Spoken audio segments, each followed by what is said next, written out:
Hi friends, आज की Mahira story में मैं आपको बताने जा रही हूँ जब अच्छा वक्त गुजर गया तो बुरा वक्त भी कट जाएगा। कहानी शुरू करने से पहले आप सबसे गुजारिश करना चाहूँगी, यदि आप मेरे चैनल पर नए हैं तो प्लीज़ मेरे चैनल को सब्सक्राइब कर लीजिएगा, बेल आइकन पर ज़रूर क्लिक कीजिएगा जिससे कि मेरे आने वाली वीडियो की नोटिफिकेशन आप सबको मिलती रहे। तो चलिए कहानी हम स्टार्ट करते हैं। भैया, रिश्ते कैसे भी हों, अपनों के साथ और सहारे वक्त कट भी जाता है अगर उन रिश्तों को संभाल के रखा जाए। पर तुम तो सब भूल गए। क्या माँ ने रिश्ते नहीं संभाले या हमें नहीं संभाला जो आज तुम कोई रिश्ता नहीं संभाल पाते हो? कल तक जिस माँ की आवाज़ से हमारा घर आंगन गूंजता था, आज वो अपने मुंह पर ताला लगाए बैठी हैं। आखिर ऐसा क्या हो गया घर में जो माँ अब किसी से बात नहीं करना चाहती? नेहा अपने भाई नवीन से कहती है। नवीन बोला, क्या कमी है, माँ को हर चीज़ तो उसे मिल जाती है पर उनका ध्यान अपनी बेटी में लगा रहता है, तो बहू से कहाँ खुश होगी? ये देखो, माँ तो यहीं बैठी हुई हैं। क्यों माँ, क्या तुम्हें हमारे घर में कोई तकलीफ़ है? होती है तो खुल कर कहो। बेटी के पास शिकायत मन करने से क्या हो जाएगा? आखिर मैं ही काम आऊँगा, इतना याद रखना। नेहा बोली, भैया इस तरह से माँ से बात करोगे तो अपने मन की तकलीफ आपसे कैसे बांटेंगी? मैं समझती हूँ घर बाहर संभालना बहुत मुश्किल हो जाता है, पर भाई ऐसा क्या हो गया कि हमारे बचपन के रिश्ते यूँ खराब हो गए? तुम्हारी कड़वी बातों के कारण तुम्हारा हर किसी के साथ रिश्ता खराब हो गया है। नेहा की माँ बूढ़ी हो गई थी, भाई के साथ ही रहती है, बेटी के पास जाती थी जब तक चलने फिरने लायक थी। अब वो कहीं जाने लायक नहीं है और जाना भी नहीं चाहती। अब भाई को उनके लिए वक्त निकालना पड़ता है जो उसे बोझ लगता है। कई लोग अंदर से इतने बुरे नहीं होते पर उनकी बोली इतनी ख़राब होती है कि हर रिश्ता टूट जाता है या कहे कि बिखेर के रह जाता है। नेहा का भाई सब करता था पर उसकी बातें उसकी माँ सुनीला जी को बहुत चुभती थी। नेहा की भाभी रेनू का स्वभाव भी मिलनसार नहीं था। वह अपने बच्चों को भी कहीं आने जाने से मना करती थी, तो वो भी वैसे ही बने ही घर में सब अपने कमरे में रहते थे। ऐसे में बेचारी सुनी लाल जी अकेले कमरे में छत को निहारती थी। नवीन आता तो हालचाल पूछता और चला जाता था। माँ के पास बात करने का एक ही जरिया था, वो था उसका फ़ोन भी कोई ऑन कर देता या आवाज़ बढ़ा कर देता तब वो बात कर पाती थी, अन्यथा वह सुन भी नहीं पाती थी। सुनीला जी की उम्र कभी 70 वर्ष की होगी।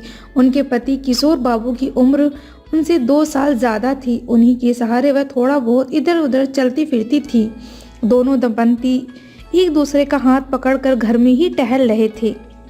अचानक किशोर बाबू की लकड़ी से फूलदान टकराया और गिर गया, जिसके कारण रेनू ने घर में बहुत हंगामा खड़ा किया। किशोर बाबू बोले, बहू फूलदान ही तो था, वो तो दूसरा मिल जाता, पर तुम जिसने अपमानजनक शब्द हमें कह रही हो, क्या वो सम्मान वापस मिल पाएगा? रेनू बोली, अपने समय में तो अपनी ज़िंदगी जी ली आप लोगों ने, पर हमारा जीना हराम करके रखा है।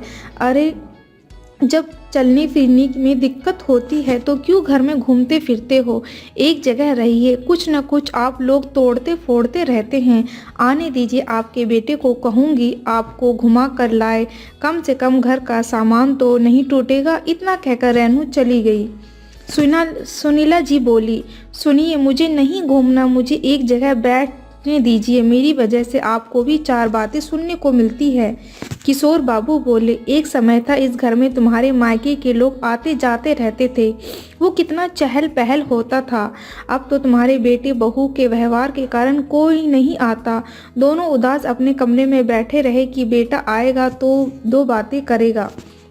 नेहा के मायका पास में था, जिससे उन्हें बहुत लगाव था, पर वहाँ से कोई भी आता तो नवीन बड़ा कटुता से बात करता या उसकी पत्नी कभी उन्हें एक चाय के लिए भी नहीं पूछती, तो लोग कम ही आते थे। रिश्ते तो जोड़ने से बनते हैं, ना कि कड़वी बातों से। भाई और भाभी की इन्हीं कड़वी बातों के कारण नेहा भी कम आती थी, क्योंकि वो तो बर्दाश्त कर भी ले, पर उनके पति या बच्चे कैसे करेंगे? हर किसी को अपना आत्मसम्मान प्यारा होता है।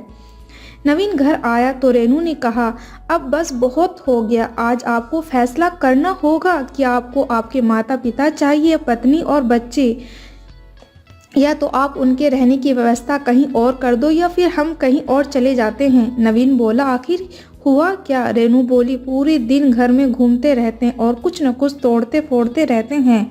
घर का काम कम होता है जो मेरा काम बढ़ाते हैं। नवीन बोला, तुम ही बताओ मैं क्या करूं, क्या तुम्हारे पास कोई सुझाव है?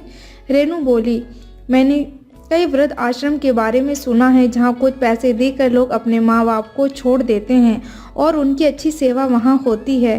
पैसे तो हम भी यहाँ खर्च कर ही रहे हैं, कम से कम वहाँ पैसे खर्च करके अगर चैन की नींद सो सकते हैं तो उन्हें वहाँ छोड़ आओ, क्योंकि अब मुझसे बर्दाश्त नहीं होता। सुनीला जी ने बेटी बहू की बात सुनी, उस बात से उन्हें अंदर तक तोड़ दिया। उन्होंने ये सारी बात अपने पति को बताई तो वो बोले, इतना अपमान तो वहाँ भी नहीं होगा सुनीला, अच्छा है अगर यहाँ से चले जाएंगे तो कम से कम अपनों के हाथों तो अपमानित नहीं होंगे। इतना कहकर दोनों उदास मन में बिना खाए पिए सो गए।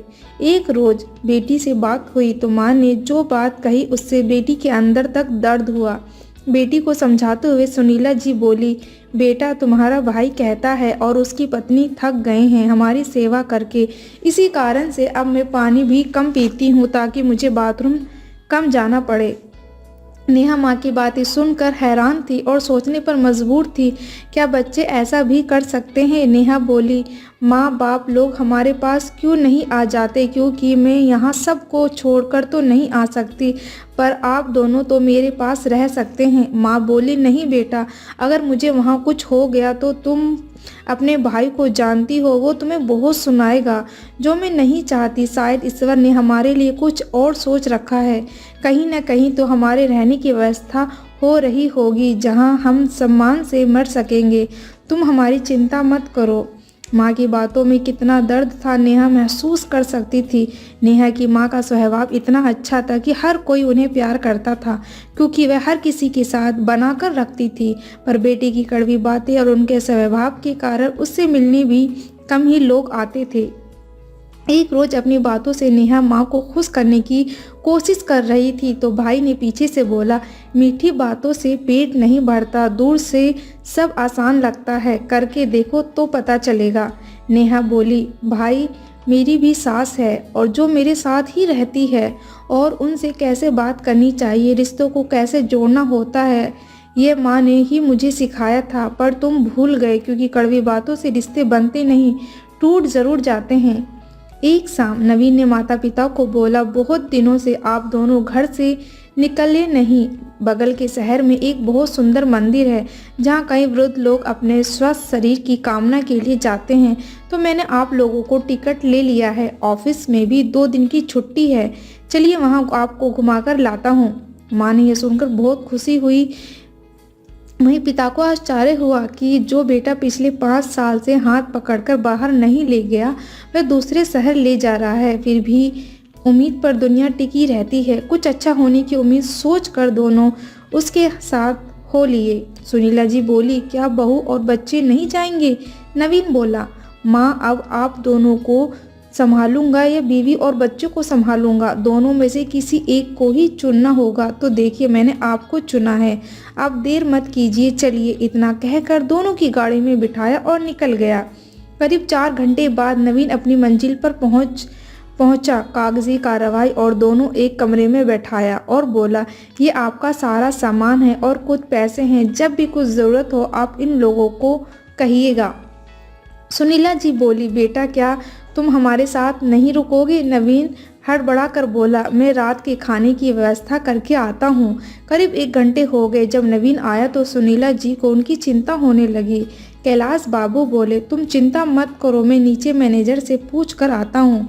जब वह मैनेजर से पूछने गए तो उनसे कहा, किसने कहा आपको कि आप मंदिर की धर्मशाला में आए हैं? ये तो एक वृद्ध आश्रम है जहाँ आपका बेटा आपको छोड़ कर गया है, और ये देखिए उन्होंने अपना पता भी नहीं लिखा है। अगर कल को आपको कुछ हो जाए तो हम उन्हें बुला भी नहीं सकेंगे। न जाने आजकल के बच्चों को क्या हो गया है, अपनी परेशानी यहाँ छोड़ जाते हैं। मैनेजर की बातें सुनकर उन्हें ज़्यादा आश्चर्य नहीं हुआ, क्योंकि शंका उन्हें पहले से थी। वह कमरे में आए, सुनीला जी की पूरी बात बताई तो वह फूट फूट कर रोईं। कैलाश बाबू बोले, सुनीला, जब तुम्हारे साथ अच्छा वक्त भी कट गया तो बुरा वक्त भी कट जाएगा। उन्होंने समय के साथ समझौता करना ही सही समझा और वहीं रहने लगे। 2 दिन बाद उन्होंने बेटी को फ़ोन करके सारी बात बताई। नेहा माँ की बातों को बस सुन रही थी। माँ बोली, एक बात मानोगी? नेहा बोली, हाँ माँ, हर बात मानूंगी, बोल कर तो देखें आप। माँ बोली, मेरे जाने के बाद अपने भाई और भाभी को माफ़ कर देना और रिश्ता बनाए रखना। मैं नहीं चाहती मेरे जाने के बाद तेरा भाई अकेला रह जाए। सही कहा है किसी ने, माँ मरते मरते भी बच्चों के लिए सोचती है। जिस माँ ने बच्चों को शहद चटाया, वो माँ के लिए कड़वी बातें कैसे बोलते हैं और अपनी जानी का दिल कैसे दुख जाते हैं। नेहा की बहुत कोशिश की कि माता पिता को अपने साथ ले जाए, परंतु उन्होंने अब कहीं भी जाने से इनकार कर दिया तो नेहा वापस लौट आई। नेहा रोज माँ से बात करती और भगवान से माँ के लिए दुआ मांगती। जब तक माँ थी यह सिलसिला यूं ही चलता रहा। कुछ साल बाद माँ चल बसी। पिता ने अपनी सारी संपत्ति बेटे के नाम कर दी और बेटे से सारे रिश्ते तोड़कर उसी वृद्ध आश्रम में रहने लगे। जब कोई उनसे उनके दुख का कारण पूछता तो वो बस इतना ही कहते, दुख इस बात का नहीं कि बेटे ने हमारी सेवा नहीं की, तकलीफ तो इस बात की है कि उन्होंने हमें छल से यहाँ भेजा। समय बीता, बेटी कभी कभी मिलने आती। एक दिन पिता ने नेहा को भी वहाँ आने से मना किया, ये कहते हुए कि आखिरी समय में मैं मोह माया से दूर रहना चाहता हूँ। मैं नहीं चाहता कि मेरे आखिरी वक्त में मेरी ऐसी हालत देखकर तुम्हें तकलीफ हो और तुम्हारी दुखी चेहरे में अपनी आंखों में लेकर जाऊं। बेटा जब अच्छा वक्त नहीं चाहता तो बुरा वक्त भी नहीं चाहता, यह भी कट ही जाएगा। नेहा दुखी मन से वहां चली गई। अब बस वो फ़ोन करके अपने पिता का हालचाल लेती, पर भाई से कोई रिश्ता नहीं रखती, क्योंकि किसी ने सोचा होगा कि एक हंसते खेलते परिवार का ये हश्र होगा। बेटे बहू के लोभ ने एक बेटी से उनके माता पिता को छीन लिया, एक पति को अपने पति के दर्द को देखने पर मजबूर किया। क्या इसे ही कलयुग कहते हैं? आई होप आपको ये कहानी पसंद आई हो तो वीडियो को लाइक ज़रूर कीजिएगा। Thank you.